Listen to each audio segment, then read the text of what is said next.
Well, we're done with Ms. Arabambi. Let's talk to another publicity secretary of the Labour Party, Ms. Obiora Ifoh. Joins us virtually. Ms. Ifoh, thank you so much for coming on the program.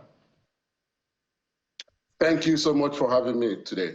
Ms. Obiora, I think the natural place to start is, Ms. Arabambi says the validly elected National Publicity Secretary. So what does that leave you as? Mr. Arabambi was the National Publicity Secretary of the Labour Party and is a well-respected elder and leader of the Labour Party. And I'm sure you heard him very, very well. He is waiting for the Supreme Court and INEC to make final declaration. Give it to him. He was a very good representative of Labour Party while he was the publicity secretary. But I'm sure you are aware we had a convention that brought a new set of leadership. I think we should just rest it there. There's no controversy, no drama at all. No, there's clearly controversy. We cannot have two people on one show, one time, the same hour, literally saying they are National Publicity Secretary. But that's not what we want to dwell on. We just needed to be clear to the Nigerians that Labour Party has two people jostling for who is the National Publicity Secretary. But let's talk about why we invited you, and that has to do with the by-elections that are coming later on in the month, that you've done a presser responding to INEC not recognizing candidates that were fielded from the Abure-led group of the Labour Party. What did INEC give as an explainer to why your candidate from your end were not recognized? And are there other candidates that are recognized for that election? Okay, I'll take it from the last one. If there are any other candidates that were recognized, the answer is no. And why has INEC not recognized our candidates, our nominated candidates? That is to be answered by INEC. Because as far as I'm concerned, the constitution of the party and the electoral law says that political party shall nominate candidates for elections. And we have done our primaries and candidates emerged and we submitted. But when INEC published their list, which we saw in the social media, we found out that Labour Party and maybe one or two other parties were not represented. So we've since written to INEC to tell us or advise us what to do. And as usual tantrum nature, they have refused to answer us. They have refused to say anything to the party. And we are still wondering why INEC should be taking laws into their hands. Because for a party to field candidates, first, you must write to INEC, at least 21 days to the election. And Labour Party fulfilled their own requirement as stated in the electoral law. The electoral law didn't say that INEC shall choose to or not to attend. It is incumbent of them. It is mandatory for INEC to monitor primaries leading to elections. So for any reason why they have chosen not to monitor primaries, they should come out and tell Nigerians. And they don't just keep silent. Don't just keep in abeyance over 10,000 members of the party that are waiting for you to speak out. So that is why we did a statement and said that it was unlawful, it was a show of unnecessary strength, it was an abuse of power. And Labour Party has decided to go further than that. We have a duty to present candidates, and we cannot at this point disappoint our members, particularly the candidates.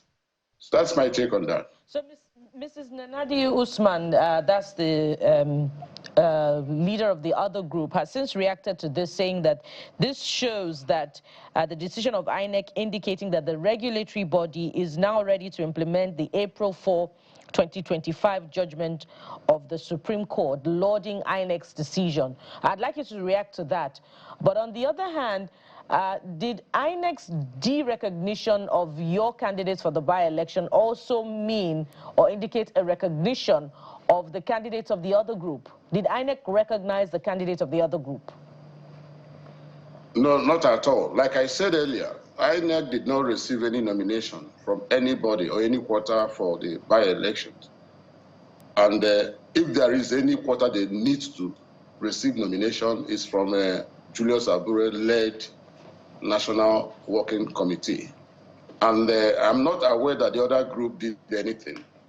And in all the states, I'm not also aware that they did any primaries. And they don't have to, because they don't even have the locus to do any primaries, because they are not elected by the party to represent the party as the executive. And like I said, the party is not taking it lightly. And as in the recognizing, they don't even have the power to recognize a group of persons that emerged, that put themselves together and came up to call themselves any name whatsoever, without following the due process as laid down in the party constitution, or even respecting the constitution of Federal Republic of Nigeria that says that for you to convene any meeting, it has to be from the national secretary and the national chairman of the party.